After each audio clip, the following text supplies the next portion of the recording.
Good morning, dear students. Welcome back to your GK class. Today we are going to discuss chapter 25. Chapter name is wrestling. Now let's start the chapter. Wrestling is a bare-handed combat sport in which two opponents try to throw each other down and pins their soldiers to the ground using holds and techniques. Wrestling means कुश्ती एक bear handed मुकाबला है, खेल है जिसमें दो विरोधी एक दूसरे को नीचे गिराने की तकनीक का उपयोग करते हैं.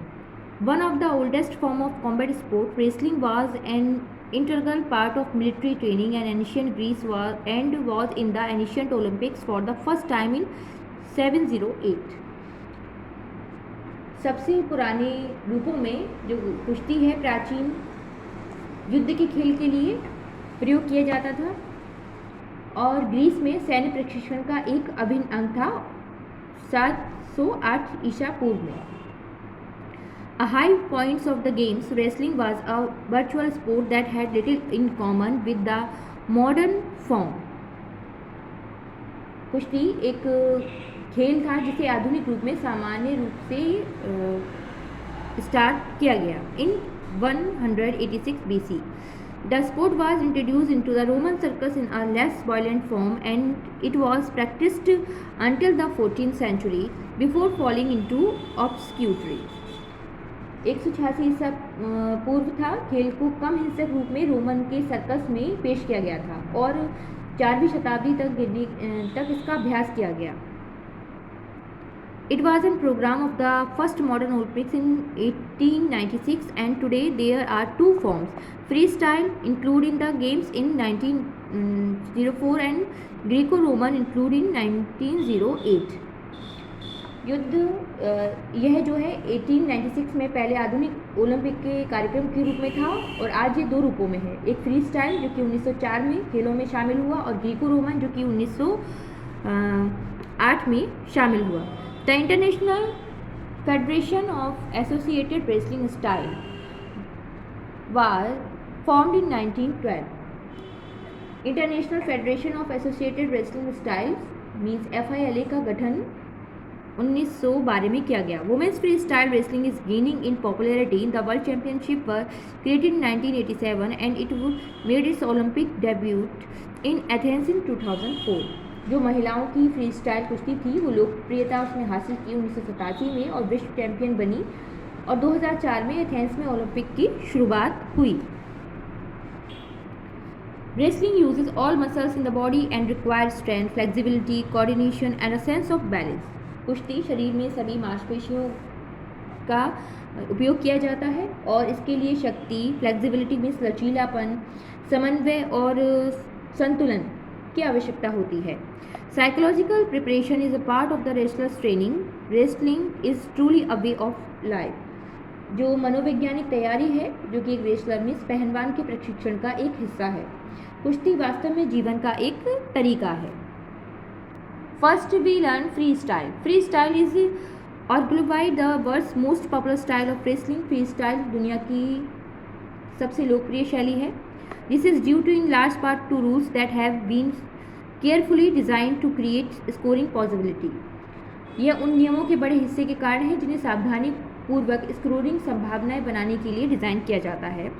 This fact pegged style in the last restrictive of all of the major styles and allow competitors to execute both upper body and lower body attack in order to score on the opponent.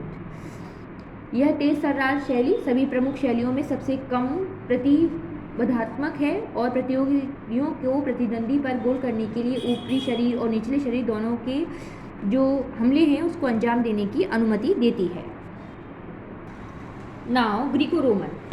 This totally upper body style is practiced all over the world and is highly respected because of its limits in both rules and attacks. Greco-Roman यह पूरी तरह से ऊपरी शैली पूरी दुनिया में प्रचलित है और नियमों और हमलों दोनों में इसकी सीमाओं के कारण अत्यधिक सम्मानित है. The main difference between Greco-Roman and other style is that it does not allow any use of the legs to attack or defend against an opponent.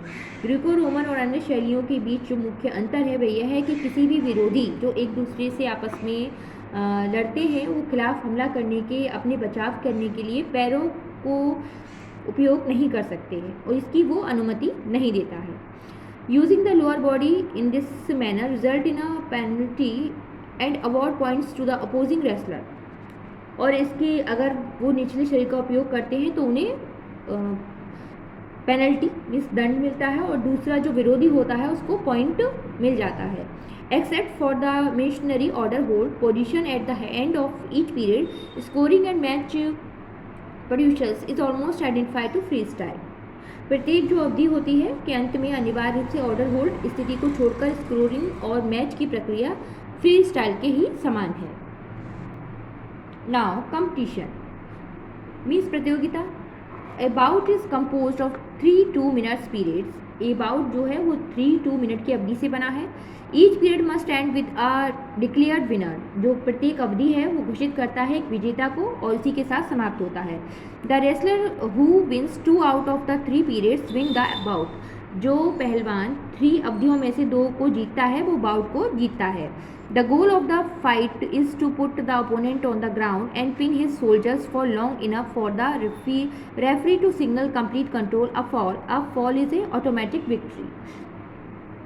लड़ाई का लक्ष्य प्रतिद्वंदी के जमीन पर बैठाना होता है और रेफरी को पूर्ण नियंत्रण का संकेत देने के लिए उसके कंधों को लंबे समय तक होल्ड करना होता है। पहलवान को अपने जो कंपिटिटर है उसको नीचे बिठाना होता है। The wrestler must be bare handed and have a handkerchief blood rag. The advisers salute each other and shake hands before the referee signal the start of the bought.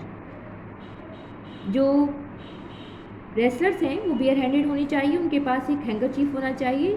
जब ब्लड रेज हो तब उसके लिए विरोधी एक दूसरे को सलामी देते हैं और रेफरी द्वारा बाउट होने से पहले ही हाथ हिलाते हैं।